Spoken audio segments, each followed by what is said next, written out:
Assalamualaikum warahmatullahi wabarakatuh. Nama saya Utin Irmi Kumalasari. Saya dari kelas C sore Pendidikan Bahasa Inggris. Nah, di sini saya akan menjelaskan beberapa materi dari mata kuliah Profesi Kependidikan. Salah satunya yaitu pengantar profesi pendidikan. Yang kedua, perubahan pendidikan dalam upaya meningkatkan sumber daya manusia atau yang biasa disebut SDM. Yang ketiga, profesi keguruan. Yang keempat, kompetensi profesi keguruan. Dan yang kelima yaitu standar kompetensi keguruan. Nah, sekarang saya akan membahasnya dari yang pertama, yaitu pengantar profesi kependidikan. Di dalam profesi kependidikan ada beberapa hal penting yang akan saya bahas. Pertama, beberapa masalah yang mempengaruhi dalam pendidikan. Salah satunya yaitu krisis ekonomi. Krisis ekonomi mempengaruhi pendidikan dari segi keuangan, yang mana apakah mampu seseorang mengalami krisis ekonomi menyesuaikan dengan pendidikan saat ini. Salah satu contohnya yaitu tidak mampunya membeli HP Android, maka anak itu akan ketinggalan mata pelajaran. Dan contoh selanjutnya yaitu tidak mampunya membeli paket kuota atau kuota internet, maka anak itu akan ketinggalan informasi. Selanjutnya kita lihat dari krisis politik, yang mana kebijakan politik sangat menentukan baik dari segi pendidikan, kurikulum pendidikan, mekanisme pendidikan, bahkan implementasi pendidikan. Selanjutnya kita lihat dari krisis moral. Sekarang sudah jauh berbeda dari yang dulu, yang mana anak-anak dulu lebih patuh, hormat, sopan, disiplin terhadap orang yang lebih tua, tapi sekarang sudah jauh berbeda. Selanjutnya kita lihat dari krisis kepercayaan. Di sini diartikan bahwa dalam proses pendidikan semestinya harus perlu sinergitas antara lembaga-lembaga pendidikan atau pelaku-pelaku pendidikan, khususnya kepercayaan pemerintah dengan pelaku-pelaku pendidikan. Selanjutnya untuk poin kedua, pengaruh globalisasi terhadap kehidupan berbangsa dan bernegara. Salah satunya yaitu pengaruh teknologi informasi. Nah, teknologi informasi ini sangat mempengaruhi proses pendidikan. Contohnya, dulu anak-anak hanya bisa bermain bola, guli di lapangan, tapi sekarang sudah jauh berbeda. Semua anak-anak hanya fokus dengan Androidnya masing-masing. Oke, sekarang kita akan bahas materi yang kedua, yaitu perubahan pendidikan dalam upaya meningkatkan sumber daya manusia atau yang biasa disingkat SDM. Ya, di sini kita perlu mengetahui bahwa pendidikan sebagai proses pembebasan. Proses pendidikan itu komprehensif. Banyak yang berpikir pendidikan hanya mendapatkan ijazah atau hanya untuk mendapatkan pretism atau pekerjaan. Tapi pada dasarnya bahwa pendidikan itu adalah alat perlawanan. Perlawanan terhadap apa? Yaitu perlawanan terhadap hal-hal membebaskan kita pada kebodohan, ketidakpahaman akan sesuatu hal, membebaskan kita dari kemiskinan, bahkan penindasan. Selanjutnya, pendidikan sebagai proses pencerdasan, yaitu manusia mampu membedakan yang baik dengan yang buruk. Yang kedua, pendidikan masih dirasakan sebagai proses pembodohan, baik di lingkungan sekolah maupun kehidupan masyarakat. Lembaga pendidikan diharapkan mampu menghimpun dan menumbuhkan kreativitas, inovasi, karakter sebagai wujud cermin kepribadian masyarakat. Yang ketiga, pendidikan menjunjung tinggi hak-hak anak. Keempat, pendidikan menghasilkan tindak perdamaian. Yang kelima, pendidikan anak berwawasan integratif. Yang keenam, pendidikan membangun watak persatuan. Yang ketujuh, pendidikan menghasilkan manusia demokratis. Dan yang kedelapan atau yang terakhir yaitu pendidikan menghasilkan manusia yang peduli lingkungan. Oke, selanjutnya saya akan membahas materi yang ketiga, yaitu profesi keguruan. Di dalam profesi keguruan, saya akan menjelaskan terlebih dahulu tentang pengertian guru. Guru adalah suatu sebutan bagi jabatan, posisi, dan profesi bagi seseorang yang mengabdikan dirinya dalam bidang pendidikan melalui interaksi edukatif secara terpola, formal, dan sistematis. Oke, selanjutnya di dalam profesi keguruan memiliki kode etik. Salah satunya yaitu guru berbakti membimbing peserta didik untuk membentuk manusia Indonesia seutuhnya berjiwa Pancasila. Yang kedua, guru memiliki dan melaksanakan kejujuran profesional. Dan yang ketiga, guru berusaha memperoleh informasi tentang peserta didik sebagai bahan melakukan bimbingan dan pembinaan. Selanjutnya, di dalam kode etik profesi keguruan juga memiliki fungsinya.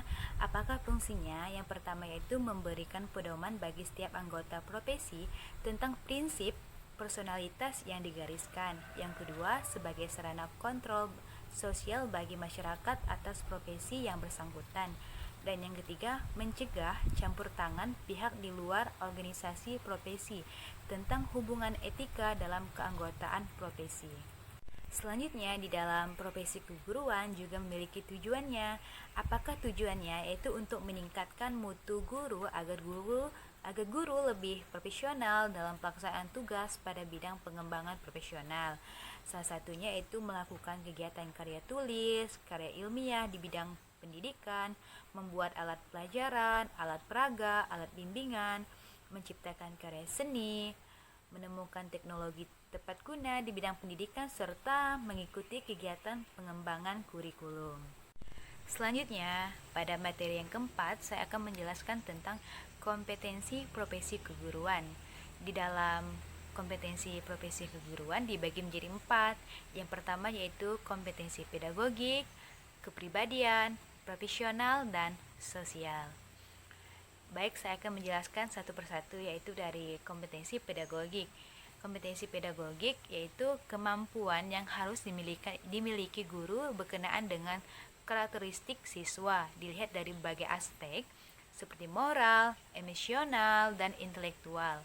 Hal tersebut berimplikasi bahwa seorang guru harus mampu menguasai teori belajar dan prinsip-prinsip belajar karena siswa memiliki karakter, sifat, dan interest yang berbeda. Nah, di dalam kompetensi kepribadian, ini adalah berkaitan dengan tingkah laku pribadi guru itu sendiri yang kelak harus memiliki nilai-nilai luhur sehingga terpantul dalam perilakunya sehari-hari. Kepribadian adalah unsur yang menentukan interaksi guru dengan siswa sebagai teladan. Guru harus memiliki kepribadian yang dapat dijadikan profil dan idola seluruh kehidupan, adalah figur yang paripurna. Di dalam kompetensi kepribadian juga memiliki peran menjadikan guru sebagai pembimbing, panutan, contoh, teladan bagi siswa. Dengan kompetensi kepribadian yang dimiliki, maka guru bukan saja sebagai pendidik dan pengajar, tapi juga sebagai tempat siswa dan masyarakat bercermin. Selanjutnya, di dalam kompetensi profesional guru adalah kemampuan yang harus dimiliki guru dalam perencanaan dan pelaksanaan proses pembelajaran. Guru mempunyai tugas untuk mengarahkan kegiatan belajar siswa untuk mencapai tujuan pembelajaran. Untuk itu, guru dituntut mampu menyampaikan bahan pengajaran dengan sangat baik dan efektif. Yang selanjutnya itu guru profesional adalah guru yang memiliki kompetensi yang dipersyaratkan untuk melakukan tugas pendidikan dan pengajaran dengan sangat baik. Karena guru adalah cermin bagi mahasiswa atau siswa-siswanya. Selanjutnya yaitu tentang kompetensi sosial. Di dalam kompetensi sosial ini merupakan kemampuan guru untuk menyesuaikan diri kepada tuntutan kerja di lingkungan sekitar pada waktu membawakan tugasnya sebagai guru. Nah, di dalam kompetensi sosial juga meliputi beberapa hal. Salah satunya itu terampil berkomunikasi dengan peserta didik dan orang tua, bersikap simpatik, dapat bekerja sama dengan dewan pendidikan, komite sekolah, pandai bergaul dengan kawan sekerja dan mitra pendidikan, serta memahami dunia sekitar lingkungan yang bagaimana, yaitu dunia sekitar lingkungan dia bekerja, dia sebagai guru, biar dia bisa lebih simpatik lagi terhadap lingkungannya itu. Baik, Selanjutnya saya akan membahas materi yang kelima, yaitu tentang standar kompetensi keguruan. Di dalam standar kompetensi keguruan juga memiliki indikator yang dapat dijadikan ukuran karakteristik guru yang dinilai kompeten secara profesional. Salah satunya yaitu mampu mengembangkan tanggung jawab dengan baik, mampu melaksanakan peran dan fungsi dengan tepat, mampu bekerja untuk mewujudkan tujuan pendidikan di sekolah, serta mampu melaksanakan peran dan fungsi dalam pembelajaran di kelas. Di dalam karakteristik guru tersebut, kita dapat mendeskripsikan untuk dijabarkan. Salah satunya itu tanggung jawab guru. Di dalam tanggung jawab guru dibagi menjadi 4, yaitu tanggung jawab moral, tanggung jawab di bidang pendidikan di sekolah, tanggung jawab bidang kemasyarakatan, serta tanggung jawab dalam bidang keilmuan. Oke, selanjutnya yang kedua yaitu peran dan fungsi guru. Di dalam peran dan fungsi guru ini memiliki 5. Yang pertama itu sebagai pendidik dan pengajar, sebagai anggota masyarakat, sebagai pemimpin, sebagai administrator, dan sebagai pengelolaan pembelajaran. Jadi peran dan fungsi guru itu sangat penting, dari mendidik, mengajar, memimpin, serta pengolahan pembelajaran. Di dalam standar kompetensi keguruan juga menjelaskan tentang program sertifikasi. Program sertifikasi guru dalam jabatannya dialamatkan kepada guru negeri dan swasta. Program ini dapat diikuti oleh para guru yang telah memenuhi persyaratan yang telah ditentukan oleh lembaga atau pemerintah. Kemudian, mereka akan mengikuti proses pelaksanaan sertifikasi yang dilaksanakan oleh perguruan tinggi yang ditunjukkan dalam pemerintah. Di dalam sertifikasi guru juga memiliki tujuan.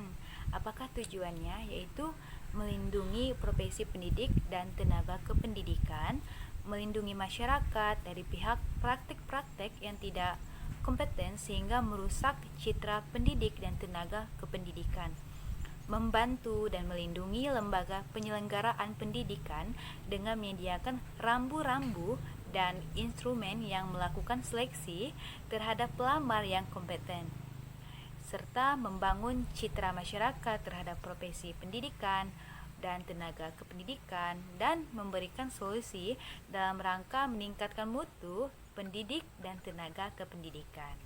Di dalam sertifikasi juga memiliki manfaatnya, yaitu pengawasan mutu dan penjaminan mutu. Di dalam pengawasan mutu, salah satu manfaatnya yaitu untuk setiap jenis profesi dapat mengarahkan para praktisi untuk mengembangkan tingkat kompetensinya secara berkelanjut.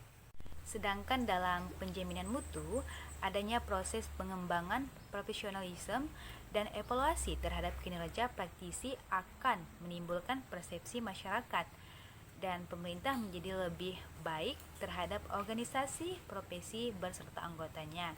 Dan sertifikasi menyediakan informasi yang berharga bagi para pelanggan atau pengguna yang ingin memperkerjakan orang dalam bidang keahlian dan keterampilan tertentu. Baik, hanya itu yang dapat saya jelaskan dari 5 materi yang telah Bapak sharekan di grup dalam bentuk video YouTube. Saya ucapkan terima kasih. Saya tutup dengan wabillahi taufiq wal hidayah. Wassalamualaikum warahmatullahi wabarakatuh.